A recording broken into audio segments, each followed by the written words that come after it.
하나님, 주의 말씀을 읽고 이 말씀을 전적으로 신뢰하며 아버지의 음성으로 듣기를 원하나이다. 이 말씀 속에서 주님 인격적으로 걸어 나오셔서 우리를 터치하여 주시고 말씀하여 주시고 가르쳐 주옵소서, 깨닫게 하옵소서, 은혜 받게 하옵소서. 예수님의 이름으로 기도하옵나이다. 아멘.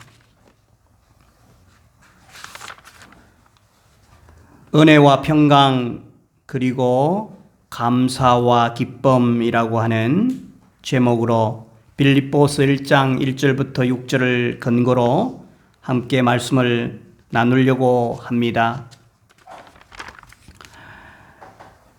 사랑하는 성도 여러분, 우리는 살아가면서 무엇의 지배를 받습니까? 말이나 사람 때문에 또 여러 가지 상황 때문에 지배를 받을 수가 있지만 가장 중요하게 지배를 받는 것은 환경이라고 생각합니다. 환경의 지배, 상황의 지배를 많이 받습니다. 지진 속에서는 공포를 느끼지요. 풍랑 속에서는 두려워합니다. 전쟁 속에서는 모든 사람들이 불안에 뜹니다. 그러나 좋은 환경 속에 살면 마음이 여유로워집니다.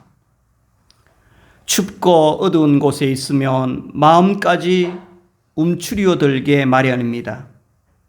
오늘 편지를 쓰는 사도 바울은 어떤 처지에 있었습니까? 빌립보서는 옥중 서신, 감옥에서 쓰신 편지라고 하지 않습니까? 잘 알다시피 그는 지금 차갑고 어두운 로마 감옥에 갇혀 있습니다.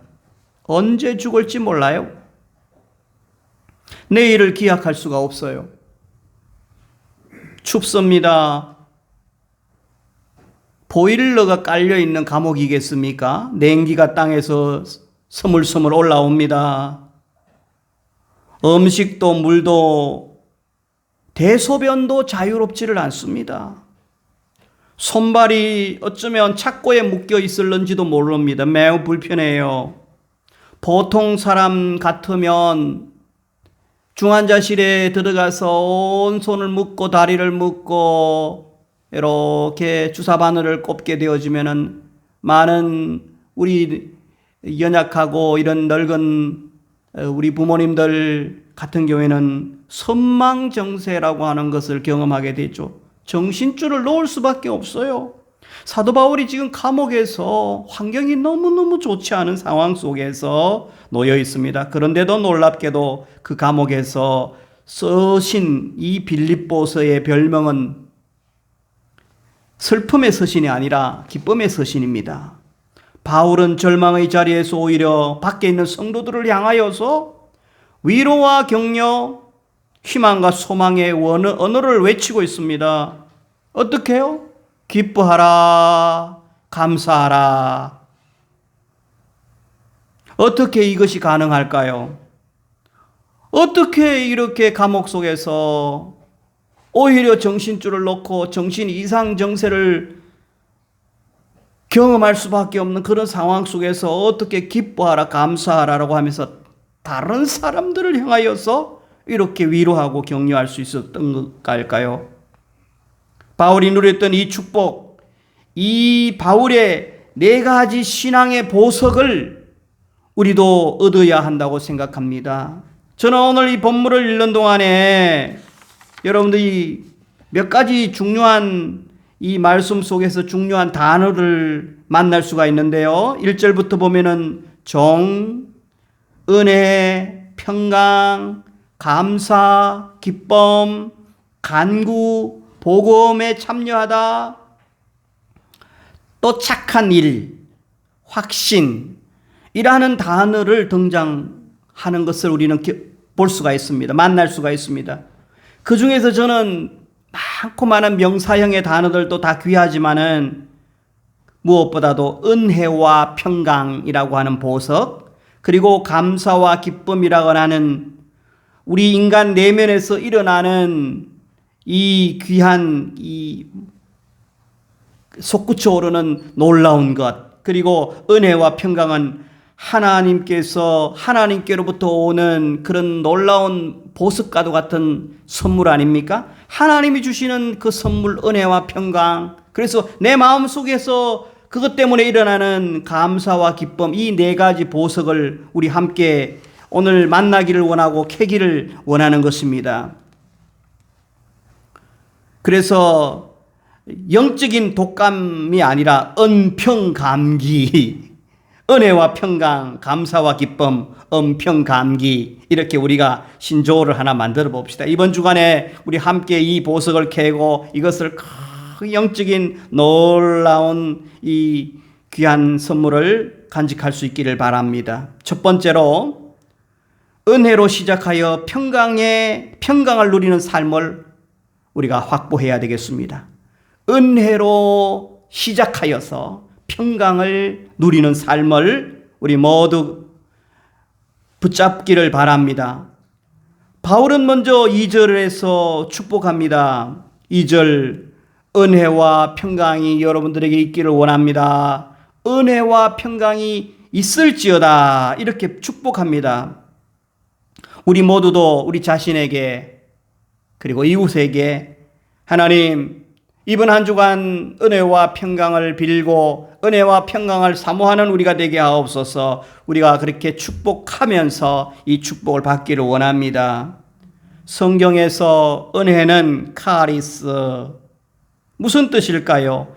아무런 자격 없는 사람에게 거저 주시는 하나님의 조건 없는 사랑을 뜻합니다. 다시요, 은혜라고 하는 것은 카리스라고 하는 헬라어인데 아무런 자격 없는 사람에게, 아무런 자격 없는 자에게 거저 공짜로 주시는 하나님의 조건 없는 사랑을 뜻한다. 예를 들면 은혜라고 하는 것은 우리가 죄인 되었을 때에 우리 주님이 찾아오셔서 우리에게 손을 내미시고 우리 죄를 사하여 주신 것, 새 생명을 주신 것. 또 다르게 표현하면 아버지 재산을 다 달라고 해서 허랑방탕하게 살고 왔던 그 탕자를 아시지 않습니까? 렘브란트라고 하는 화가가 그 돌아온 그 탕자의 그림을 그린 것을 우리는 많이 보지 않습니까? 그런 탕자를 껴안아 주신 그 아버지, 조건 없이 다시 용서하시고 그 아들의 자격을 회복시켜 주어서 손에 가락지를 끼워 주시는, 신을 다시 신기시고 옷을 새롭게 입히시는 그 아버지의 사랑 말입니다. 많은 남자들과 함께 뒹굴면서 놀았던 사마리아의 여인, 그리고 인생의 연약함 때문에 병을 얻었던 사람들을 다 치유하시는 우리 예수님의 그 모습, 이것이 바로 은혜라고 하는 것입니다. 오늘 우리는 이 은혜를 마음속에 품고 살아야 마음의 평강이 찾아온다는 사실을 꼭 기억했으면 좋겠습니다. 그러면은 평강이라고 하는 말은 샬롬이라고 하는 말인 줄 아시잖아요. 그 은혜를 입은 자의 내면에 찾아오는 깊은 평안과 안식. 다시 설명하겠습니다. 평강이라고 하는 것은 은혜를 입은 사람의 내면 속에 찾아오는 깊은 평안과 안식을 의미합니다. 여러분, 여기에서 우리는 한 가지 영적인 중요한 질서를 발견할 수가 있습니다. 우선순위를 발견할 수가 있는 거죠. 무엇입니까? 바로 은혜가 먼저 오고 그 다음에 평강이 찾아온다는 사실입니다. 여러분, 평강은 바로 하나님의 은혜를 바르게 인식하고 깨달을 때, 그때에 내 마음속에 다시 찾아오는 그 아름다운 보석이 바로 평강이라는 것입니다. 예수를 먼저 만난 사람에게 우리 예수님께서는 예수님께서는 찾아가셔서 그분이 만나는 자들에게 두려워하지 말라, 평강의 선물을 주는 것을 볼 수 있잖아요. 이 주님의 그 모든 행위 속에서 주님이 그들을 만났다는 것이 은혜 아닙니까? 주님이 그들을 찾아갔다는 것이 은혜 아닙니까? 그 은혜가 있고 난 다음에 주님께서 선포합니다. 평안할지어다. 두려워하지 말라. 이 말은 네 마음속에 평안함이 깃들지어다. 이런 의미가 아니겠습니까? 그러므로 은혜가 먼저 와야 평강이 우리 속에 임한다는 사실을 꼭 기억했으면 좋겠습니다. 하나님의 은혜를 깨닫지 못하면 우리는 결코 세상 환경을 뛰어넘는 평강을 누릴 수가 없습니다. 바울이 감옥 안에서도 두려워하지 않고 평안할 수 있었던 이유는 이미 예수 그리스도를 통해 부어진 은혜가 그의 마음을 꽉 채우고 있었기 때문입니다. 주님께서 부어주신 그 은혜, 주님이 나 같은 사람을 구원하셨다. 이 은혜가 꽉 채우고 있었기 때문에 감옥 속에서도 평강을 누릴 수가 있었던 것입니다. 환경은 비록 감옥이었지만은 그의 심령은 이미 하나님의 나라의 평강을 누리고 있었던 것입니다. 성도 여러분, 여러분의 환경은 어떠합니까? 오늘 바울처럼 사방으로 둘러싸여 있는 감옥 같은 상황입니까? 질병 속에 있습니까? 가난 속에 있습니까? 시험을 앞두고 있습니까? 미래의 꿈이 뚜렷하지 않습니까? 내일이 안 보입니까? 그럼에도 불구하고 우리는 오늘 사도 바울이 은혜를 먼저 받은 것처럼 예수 그리스도가 주신 은혜, 하나님의 은혜, 제 용서의 은혜, 나는 하나님의 자녀야, 하나님이 나를 존귀하게 여겨 이 땅에 보내셨을 때는 하나님께서 나에게 꼭 필요한 그 축복과 계획이 있기 때문에 나를 이 땅에 보냈어. 여러분, 이 확신이, 은혜 받았다는 확신을 마음속에 꽉 채우시기를 주의 이름으로 축원합니다. 그럴 때에 우리 마음속에는 저절로 평안함이 찾아오게 됩니다. 은혜를 깨닫고 누리고 나누는 한 주가 되기를 주의 이름으로 축원합니다.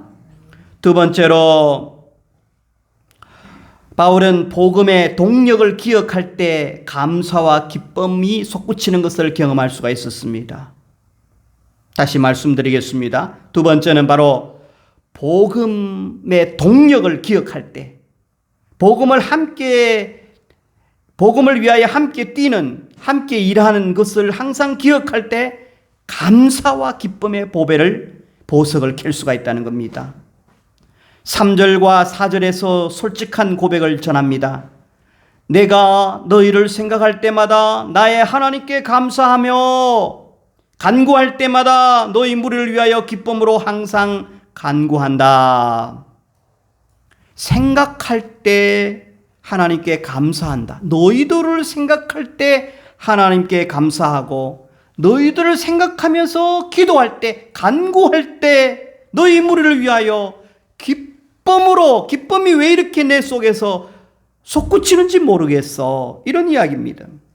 여러분, 신앙이라고 하는 것을 오늘 이 말씀으로 압축하면 신앙은 생각과 기도입니다. 어떤 상황 속에서도 우리의 상황을 놓고 하나님께 생각하면서 하나님 앞에서 하나님의 마음으로 그리스도의 심장으로 항상 사모하며 생각하는 이것이 신앙생활 아닙니까? 그러면서 결핍과 또 희망과 소망에 대하여 간구하는 것, 기도하는 것, 이것이 바로 신앙생활의 전부라고 할 수가 있겠습니다.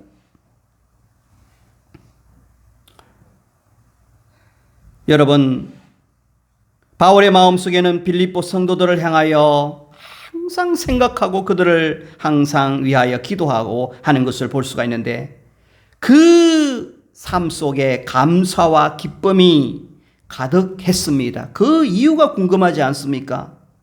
도대체 바울은 왜 이렇게 감사와 기쁨이 감옥 속에서 솟구쳐 올랐을까? 5절에서 그 이유를 설명하고 있습니다. 5절을 한번 읽어보겠습니다. 우리 같이, 너희가 첫날부터 이제까지 복음을 위한 일에 참여하고 있기 때문이라. 다시 마음에 새기기 위해 한번더요. 너희가 첫날부터 이제까지 복음을 위한 일에 참여하고 있기 때문이라. 너희들을 내가 생각하고 너희들을 위하여 기도할 때의 그 기도의 핵심 내용이 나도 그러하고 너희들도 그러하듯이 연결되어 있다는 겁니다. 너희들도 복음에 참여하는 그 일, 복음을 중심으로 그렇게 일하는 그 일에 너도 연결되어 있고 나도 연결되어 있다는 것입니다. 그래서 이 복음의 동력을 항상 기억할 때 내가 왜 이렇게 마음속에 감사가 넘치고 기쁨이 넘치는지 모르겠다. 여러분, 빌립보 교회는 바울이 감옥에 갔을 때 그를 외면하지 않았습니다. 그의 쓸 것을 보내어 주었습니다. 기도와 물질로 복음 사역에 끝까지 동력했던 것 여러분 잘 알지 않습니까? 이게 빌립보 교회 성도들의 특징이었습니다. 그들은 감옥 속에 같이 갈 수는 없었지만 감옥에 가 있는 바울을 생각하면서 바울과 함께 동력했습니다. 그의 필요한 것들을 쓸 것을 보내주고 그와 함께 기도하면서 그가 감옥에서 나오기를, 감옥 안에서도 복음이 진전되기를 위하여서 기도했던 것입니다. 복음 안에서 이렇게 동력하는 것 아닙니까? 그리고 밖에서도 복음을 때로는 전하는 사람들도 있습니다. 이것이 바로 복음에 동참하는 모습. 바울은 이것을 생각했습니다. 밖에 있는 성도들이, 당신이 세웠던 그 빌립보 교회의 성도들이 복음에 이렇게 동참하는 이 모습을 생각하니 마음이 기쁠 수가 없어. 기쁨이 넘칠 수밖에 없는 거예요. 감사가 넘칠 수밖에 없는 거예요. 여러분, 우리의 감사와 기쁨은 어디에서 옵니까? 세상의 물질이나 성공은 잠시 기쁨을 주어요. 잠시 동안은 감사를 줄 수가 있어요. 그러나 주 안에서, 복음 안에서 함께 울고 함께 웃고 복음 중심으로 돌아갈 때, 교회 중심, 복음 중심, 그리스도 중심으로 우리가 살아갈 때에 지속적인 감사와 기쁨이 넘친다는 이 영적인 비밀을 꼭 기억하시기를 바랍니다. 복음을 위해 함께 헌신하는 동력자와 같이 동력하며 동고동락하며 바라볼 때 성도의 마음에는 끊이지 않는 감사와 기쁨이 샘솟는다는 이 놀라운 진리를 오늘 사도 바울을 통하여 배울 수 있기를 바랍니다. 여러분, 끊이지 않는 기쁨과 감사의 소유의 비밀을 꼭 깨닫고 실천할 수 있기를 주의 이름으로 축원합니다. C.S. 루이스라고 하는 학자는 기쁨은 그리스도인의 대대적인 표식이다. 저 사람이 크리스찬이냐? 저 사람이 성도냐? 성도의 그 어떤 표식, 사인, 성도의 브랜드는 기쁨이라는 거예요. 어떤 상황 속에서도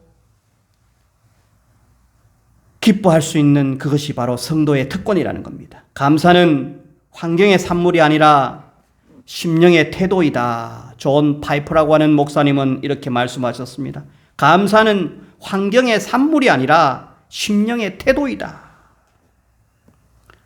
감사는 믿음의 눈에 열릴 때에 시작되는 하나님의 선물이라는 사실을 꼭 기억하시기를 바랍니다. 바울은 고독한 감옥 안에서 빌립보 성도들과 영적으로 연결되었습니다. 커넥팅, 연결. 영적으로 연결될 때 바로 이 그 복음의 연대감 속에서 깊은 감사를 고백할 수가 있는 것입니다. 이것이 가치 있는 감사예요. 여러분들도 주의 백성들과 연결되기를 바랍니다. 복음 전하는 자들과 연대하기를 바랍니다. 우리도 이런 측면에서 감사를 찾고 좀 사도 바울처럼 이렇게 멋진 감사의 주인공이 되기를 바랍니다. 스펄전 목사님은 촛불을 주신 분에게 감사하면 전등불을 주시고, 전등불을 주신 분에게 감사하면 달빛을 주시고, 달빛을 주신 분에게 감사하면 햇빛을 주시고, 햇빛을 주신 분에게 감사하면 영원한 하나님의 영광의 빛을 맛볼 수 있다. 얼마나 좋은 표현입니까? 오늘 여러분들도 우리 다음 주일 맥주 감사주를 앞두고 우리 마음속에 좀 수준 높은, 정말 성도들 때문에, 교인들 때문에 나를 위하여 기도하고 또 복음 전하는 분들을 생각하며, 선교사님들을 생각하면서 우리들도 감사할 수 있게 되시기를 주의 이름으로 축원합니다. 세 번째로는 우리 안에 시작하시는 그분의 신실하심을 확실할 때 감사와 기쁨이 계속 솟아납니다. 다시 한 번 더 생각해 봅시다. 우리 안에 시작하시는 그분의 신실하심을 확신할 때 감사와 기쁨이 계속 솟아난다는 것입니다. 이제 마지막입니다. 바울이 이 모든 상황 속에서도 흔들리지 않고 당당할 수 있었던 궁극적인 확신의 근거가 6절입니다. 여러분, 오늘 6절이 마지막 본문이잖아요. 같이 한번 더 읽어봅시다. 시작. 너희 안에서 착한 일을 시작하신 이가 그리스도의 예수의 날까지 이루실 줄을 우리는 확신하노라. 한 번 더요. 너희 안에서 착한 일을 시작하신 이가 그리스도의 예수의 날까지 이루실 줄을 우리가 확신하노라. 중요하게 붙잡을 단어 동사는 확신하노라. 나는 확신합니다. 무엇을요? 6절에 착한 일을 시작하시는 그분이, 하나님이 그리스도의 예수의 날까지, 주님 재림하는 그날, 주님 다시 오시는 그날까지 이루신다. 이게 바로 신실하심 아닙니까? 하나님의 신실하심을 확신했다는 겁니다. 여러분, 여기서 착한 일이란 무엇일까요? 1차적으로는 빌립보 성도들이 복음에 동참하는 것, 여러분들이 복음에 동참하는 그것, 이것을 시작하게 하신 분이 하나님이다. 그래서 복음에 끝까지 동참하게 하시는 하나님의 그 고집, 하나님의 신실함 때문에 나는 확신한다. 그래서 나는 기쁘다 이겁니다.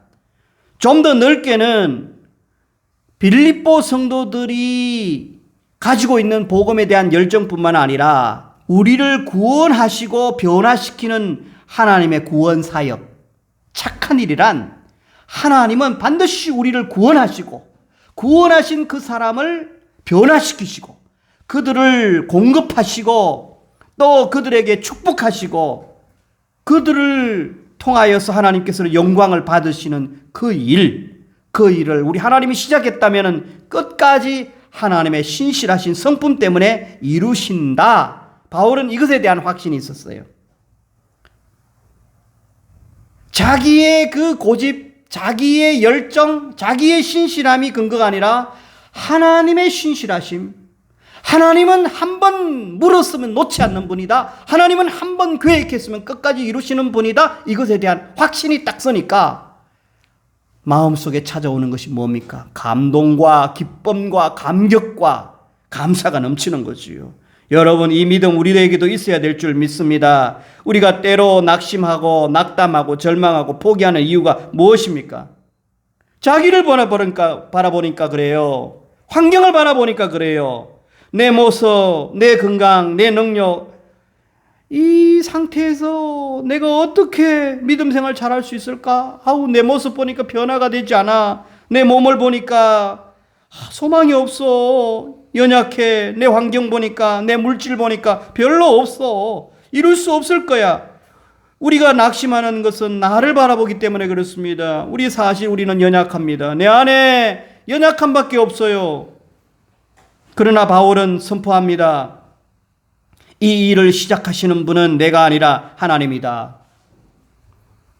하나님의 신실하심을 붙잡으라는 겁니다. 여기에 바로 기쁨과 감격과 또 감사의 이 지속적인 솟구치는 그 에너지가 거기에 있다는 겁니다. 여러분, 우리들도 고백할 수 있기를 바랍니다. 하박국 선지자에게로 우리가 한번 달려가서 그의 언어를 좀 빌려봅시다. 3장 17절부터 18절에 조건과 환경 때문이 아니라 하나님의 존재 자체로 기뻐하라는 겁니다. 외양간에는 소가 없고 포도나무에는 열매가 없고 무화과나무에도 열매가 없어도 하나님으로 인하여 나는 기뻐하리로다. 하나님의 존재 자체로 기뻐할 수 있는 이 신앙. 신약으로 넘어와서 데살로니가 전서 5장에서 바울은 다시 노래합니다. 항상 기뻐하라. 왜? 하나님의 신실하심을 믿는다면 쉬지 말고 기도하라. 왜? 하나님의 신실하심에 기대어서 범사에 감사하라. 왜? 하나님의 신실하심이 있기 때문에. 그것이 바로 하나님의 뜻이다. 기쁨과 감사는 단순한 감정이 아니라 성도들을 향한 하나님의 절대적인 뜻이라는 것을 우리에게 이야기하고 있습니다. 그래서 느헤미야 8장 10절에는 이날은 주의 성일이니 근심하지 말라. 여호와로 인하여 기뻐하는 것이 너희의 힘이다. 여호와로 인하여 기뻐하는 것이 너희의 힘이다. 이렇게 말씀합니다. 우리 교회도 하나님이 시작하였으니 주님 오실 때까지 우리 교회를 하나님께서는 여호와 이레 하실 줄 믿습니다. 여러분의 삶도 여호와 이레 하실 줄 믿습니다. 세상을 이기는 성도의 힘의 근원은 바로 하나님을 기뻐하는 것인 줄 믿으시기를 바랍니다. 결론입니다. 환경을 이기는 4가지 은혜를 소유하시기를 주의 이름으로 축원합니다. 은혜와 평강, 감사와 기쁨, 이 4가지 보석을 꼭 간직하시기를 주의 이름으로 축원합니다. 성도 여러분, 지금 여러분이 처한 상황은 어떠합니까? 혹시 사방이 막힌 감옥처럼 답답하고 지쳐있지는 않으십니까? 오늘 바울이 감옥에서 보여준 삶의 태도를 꼭 기억하시기를 바랍니다. 환경은 바꿀 수 없지만 바울은 하나님이 주신 은혜로 마음의 평강을 누리고 지켰습니다. 그리고 함께하는 동력자들을 생각하며 감사와 기쁨을 회복했습니다. 마지막으로 내 삶을 이끌어 가시는 하나님의 손길 신실하심을 확신했습니다. 이번 한 주간 삶의 자리로 나아갈 때에 세상이 주는 조건에 일희일비하지 마시고 주님이 부어주시는 은혜와 평강을 구하시는 여러분 되시기를 바랍니다. 그리고 내 곁에 둔 믿음의 사람들을 바라보면서 감사와 기쁨을 고백하시기를 바랍니다. 우리 안에 착한 일을 시작하신 신실하신 하나님께서 마침내 승리하게 하실 줄 믿습니다. 환경 때문이 아니라 예수 그리스도 때문에, 하나님 때문에, 그분의 신실함 때문에 기뻐하고 감사하는 저와 여러분 되시기를 주의 이름으로 축원합니다. 기도하겠습니다. 하나님 아버지, 우리 삶이 감옥처럼 답답하고 사방으로 우겨삼을 당할지라도 주님의 은혜를 기억하며 평강을 누리게 하옵소서. 불평 대신에 감사를 주옵소서. 염려 대신에 기쁨을 선택하게 하옵소서. 우리 안에서 선한 일을 시작하신 주님께서 반드시 아름답게 완성하실 것을 믿고 전진하는 우리 모두가 되게 하여 주옵소서. 살아계신 예수님의 이름으로 기도하옵나이다. 아멘. 오늘 또